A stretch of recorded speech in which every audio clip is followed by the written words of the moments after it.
Wall Street is bankrupt and they're taking down 401ks with them. And here's the issue, you guys.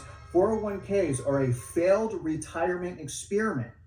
And it's now clear that 401ks are more of a financial bank bailout and backstop versus an actual retirement investment.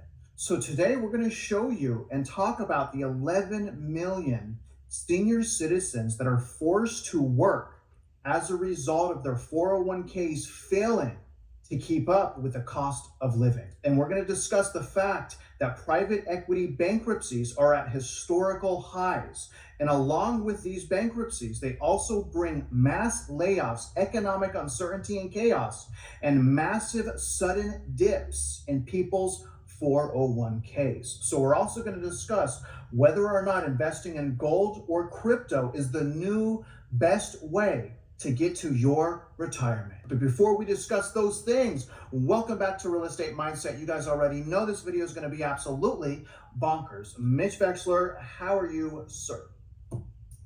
Well, we have discussed in prior videos multiple issues having to do with the 401ks and various pension plans. In this video, we're going to peel the layers of the onion a little bit deeper to help people understand and ask them, where is your money? Who is getting the fees off of your money? And is that money safe?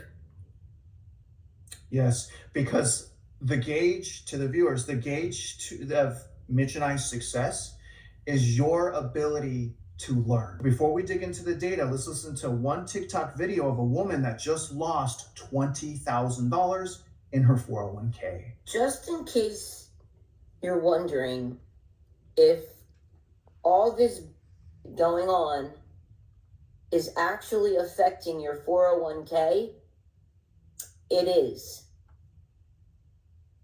I'm looking at mine right now. I've been checking it every day for the last week because of all this crap going on in the stock market. And I took early retirement because I couldn't take my job anymore after a long time being there. It was affecting my mental health. I had to get that out. I'm old enough to do that IRS 55 rule, which I did. Take a look at yours, because yesterday when I looked at it, it went up. And I'm like, okay, I'll take it. I'm looking at it now. I just lost more than $20,000 of my hard-earned 401k that I need. And now look what happens. And I'm looking at the rate of return right now is negative 0.32%. So we're going to start with this article titled "Private Equity Behind 70% of Large U.S. Bankruptcies in the First Quarter of 2025." This is a big deal. The first quarter of 2025 saw a disproportionate number of large private equity bankruptcies. In fact, 7 out of 10 bankruptcies at companies with over $1 billion in liabilities were at companies that were owned by private equity firms, despite private equity accounting for only 6.5% of the US economy. This continues a troubling trend. In 2024, private equity-backed companies comprised 11% of all bankruptcies and 54% of large bankruptcies. Just 3 months into 2025, the industry is already outpacing that track record. At the core of this instability is the private equity model's focus on short-term gains and rapid value extraction, often at the expense of long-term sustainability.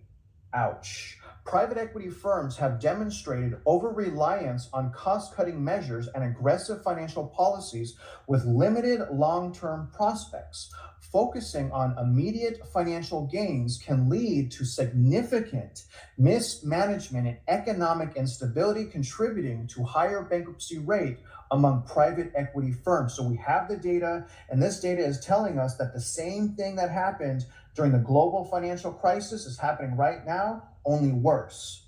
A critical driver of this instability is the widespread use of leveraged buyouts. A leveraged buyout is a strategy in which a private equity firm finances its acquisition of a company using debt secured by the company it is acquiring.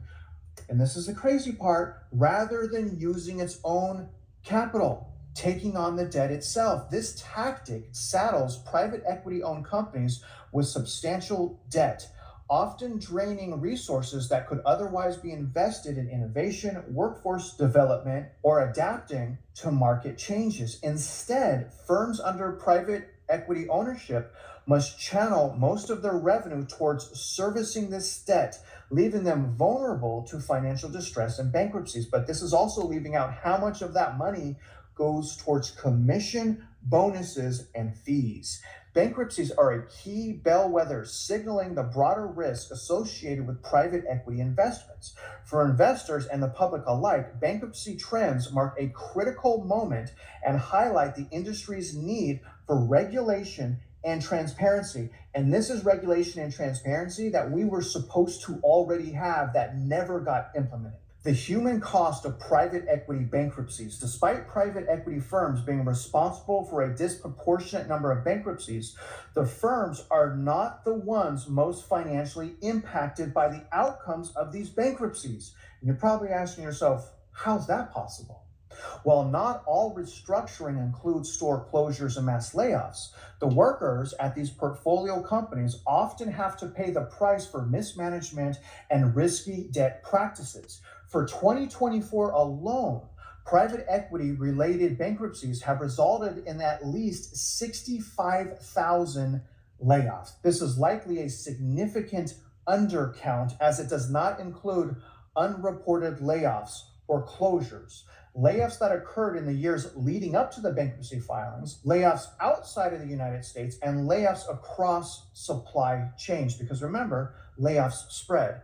In April 2024, 99 cents only stores announced that it was filing bankruptcy and liquidating all stores. This meant closing a whopping 371 stores and laying off its entire workforce of 10,800 people. Private equity firm Aris Management and the Canadian Pension Plan Investment Board acquired 99 cent only stores through a leveraged buyout in 2012. So if that's what they did in 2012 when there was deals, I wonder what people are investing pension funds into in 2025. Any guesses? The private equity firm and pension fund, which pension funds shouldn't be purchasing risky investments like this, bought the company for $1.6 billion, but used approximately $775 million in debt loaded onto the company to finance their acquisition. That's insane.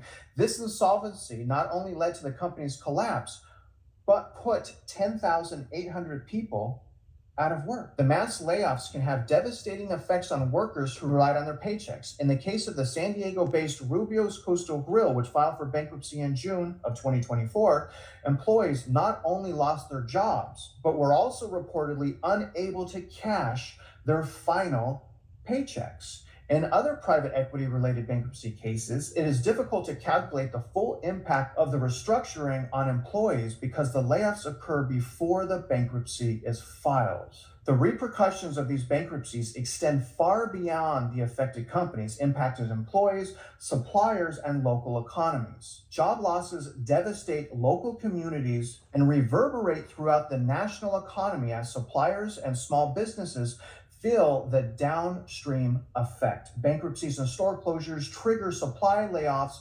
compounding the job losses. A 2019 study for the Economic Policy Institute estimated that in the retail sector, for example, when 100 direct job cuts are lost, an additional 122 indirect jobs are also lost, magnifying the economic impact. So I want to read this last thing because I want you guys to understand that people are so greedy and corrupt that even private equity makes money through bankruptcy. The bankruptcy could actually increase their commission. Private equity firms have an outsized role in bankruptcies, but can sometimes profit despite the collapse or restructuring of these firms in their portfolios.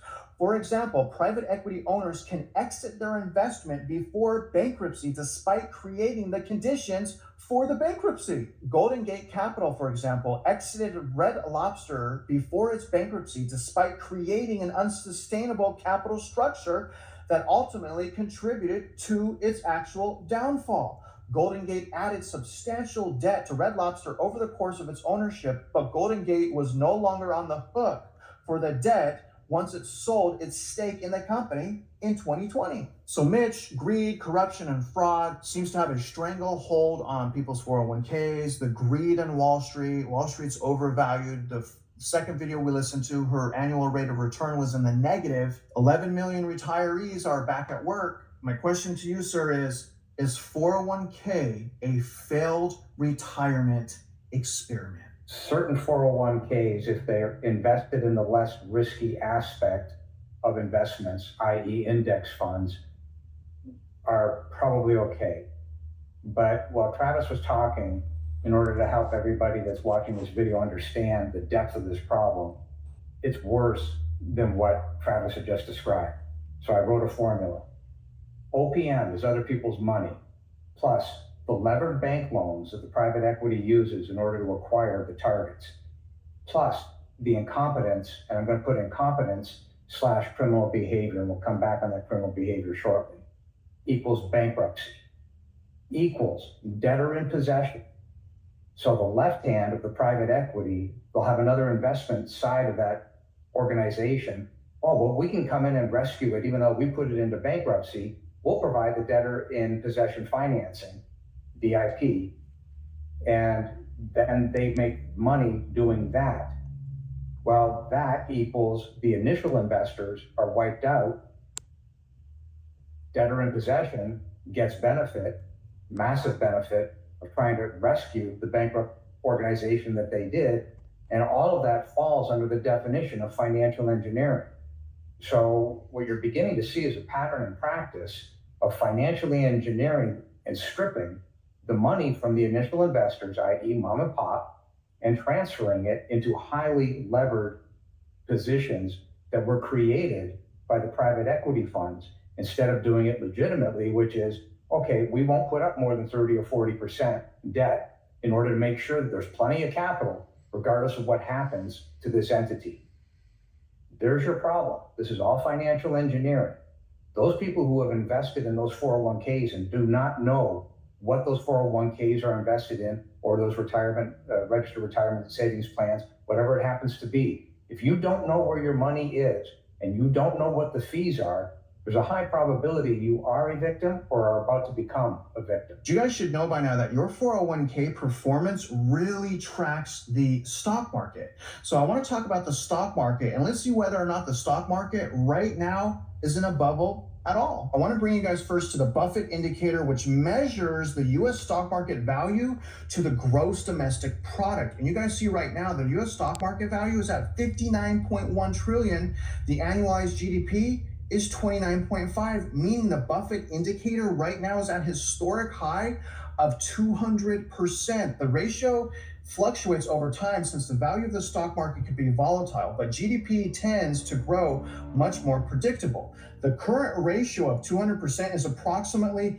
57.5% above the historical trend line, suggesting the stock market is overvalued relative to GDP. You can really see that here in the Buffett indicator. This goes back to the 1950s. So what do you guys think is going to happen? We have this overvalued, extremely volatile stock market. Your 401k performance depends on the stock market. Obviously, what happens next is you bail in and backstop the banks. Retirement assets total $44.1 trillion in the fourth quarter of 2024. We really don't have to guess whether or not 401k is successful. Let's just listen to the people that have 401ks. I want you guys to listen to this next video, which is of two senior citizens that they, both of them, a husband and a wife, had to go back to work because their 401ks were not enough to sustain their lives. This is certainly not part of Larry Gessick's retirement plan. The 77-year-old electrician by trade leaves at 5:30 a.m. and heads for his part-time job unloading trailers at a local supermarket in St. Petersburg, Florida, for $14.75 an hour. His wife, Joyce, 66, prepares for her workday, making $14 an hour as a full-time legal administrator. It's not really a retirement. What is it? It's working every day. The Gessicks came out of retirement not because they wanted to, but because they had to, and are among the 11 million Americans, 1 in 5 over 65, who are still working. It's hard, 77, still busting my butt. So I call it the work, retire, repeat syndrome. Labor economist Teresa Ghilarducci says work is the new retirement. More than half of the people who are retired right now do not have enough money to be retired. Who's to blame for all of this? I blame policymakers who experimented with our retirement system 40 years ago, and they are not saying the experiment failed. That experiment is what we know today as the 401k, named after part of a 1978 law that offered companies an alternative to the traditional pension plan. The thought was that Americans just need a little bit of financial literacy and they could just save on their own. But in fact, many of today's older workers were never taught enough about saving and investing for retirement. I grew up on a farm. Nobody there instructed any of us to put money aside and make your own way later on down the road. Mitch, I kind of got a dual question. Once we have a full-fledged market crash, right? Public knows, there's fear, there's panic. How much more can 401ks actually drop and why? But I also want you to answer the question whether or not 401ks are now just really a backstop to high-risk investing. I'll answer the second one first.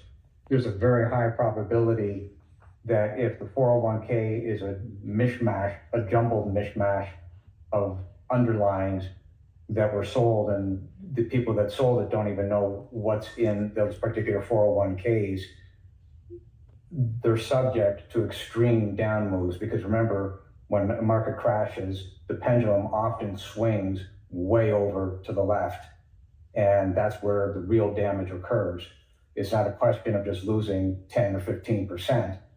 It can actually 50, 60, 70%. Now, eventually things will straighten out. If you've got the staying capacity, you can say, okay, fine, but most people don't have that staying capacity because it's a psychological issue. They will hit the panic button and they don't have control. And what happens is you end up having to pay tax because in many circumstances you took that money out early. I've never been a believer in the 401ks. I've never been a believer in allowing the government, because I've seen it firsthand. I've seen what's happened in Canada. I've seen what has happened with assets held by Caisse de Depot out of Montreal. I've seen these things, and I'm not a believer.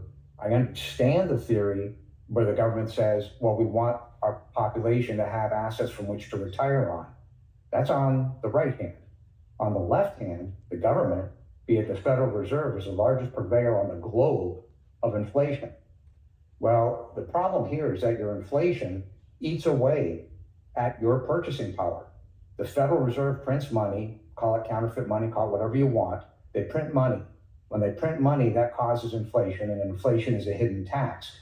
Well, $3,000 in your hands today may not be worth $3,000 in 5 years from now. There's a higher probability that it'll only be worth $2,000. So you're looking at a 30% slice of the purchasing power. That's at your personal level, okay? Now, if you think about it from a 401k perspective, and let's say that that 401k is invested in a mishmash. So they're invested stocks, bonds, be it percentages, 60-40, whatever the standard ratio is that they're quoting on their sales material. The problem is that, as you've seen recently, the bond values are going down and the interest rates are going up. Again, this is a direct result of risk in the market that nobody's talking about. That's why interest rates go up, is because the perceived risk is greater on the principal reduction of the bonds devaluing.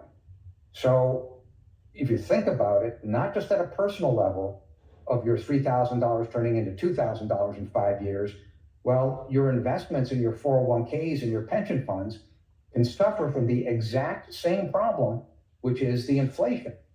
Inflation erodes the purchasing power. In other words, the principal of your investment in your 401k or your registered retirement savings plan or your pension fund, it is eroding your principal. Mom and pop are getting hit over the head twice by one item, and that is inflation, which is a direct result of the Federal Reserve printing money. So on one hand, the government says, well, we want our population to have money from which to retire upon. On the other hand, they're making that impossible. We're at the point now where they have printed so much money that, do you realize, but for printing more money, more counterfeiting, they cannot pay off the interest of the debt that they've created? That's why interest is running.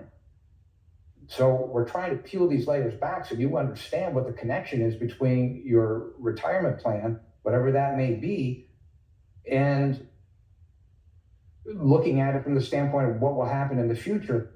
I want to take one step back and point something else out. Simple in financing is always better. If things are made complex, there's usually a reason for it, and somebody's usually making a lot of money on it. Well, if you think about it, and if you did not have a retirement savings plan 20 years ago, and you said, okay, I don't want to do a 401k, but I want to invest in the market. I want to invest in an index fund. Do you realize that you could have invested in an index fund with no salespeople, nobody pushing any 401ks, nobody pushing pension plans? You just simply say, I'm going to take a percentage of my income, $500 a month, $1,000 a month, whatever it was, and I'm just simply going to go and buy an index fund, up or down, doesn't really matter, for the next 30 or 40 years until I'm ready to retire. Well, if you did that 20 years ago, and you compare that to where you would be right now today in a 401k, there's no comparison, zero. And you did it on your own by simply saying, I am going to go buy an investment, an index fund. And you can do that through a brokerage account, real simple. No money in the middle, no fees in the middle, nobody calling you every month saying, well, we got this stock of the week. Why don't you invest in this stock of the week, to trick you into giving them fees? They're churning accounts to put money in their pocket. Again, financial engineering. They're financially engineering your money into their pocket. I'm so glad you brought up the index funds, because that didn't take a talking suit that charges massive amounts of commission to put your retirement in. The fact that you just said and demonstrated and explained just an index fund, right? And we'll talk about that towards the end. But Mitch, I mean, wouldn't you agree that these Wall Street maniacs took over our retirement accounts and basically turned that 401k into a free-for-all commission grab? I mean, they're more worried about their commission and making profit than doing the right thing, saving people, bettering people, being a productive member of society. I mean, they're like, oh, bankruptcy? Let's figure out a way to make money through this bankruptcy. I mean, everyone's always trying to figure out ways to take money that is not theirs to make a commission off of it. So, I mean, can't we say that 401ks are more for Wall Street than they are for the actual retiree? Initially, I firmly believe that the concept behind the 401ks was sincere. The problem, as time has progressed, the computing ability of computers has progressed, has allowed the financial engineering to go hyper. And it's to the point now where it's very easy for a computer to simply say, well, we found this stock over here that's running up. It sends a signal over to whoever is monitoring and say, well, look at this stock over here. We can take our victims and put them into this stock over here. We'll generate the fees over here back into our account. So you've got this financial engineering that in today's world is on steroids. And the pushback is to go simple. You don't need these people. You don't need this industry. Wall Street has always been Wall Street. It exists for the benefit of Wall Street. And if you understand it, that's fine.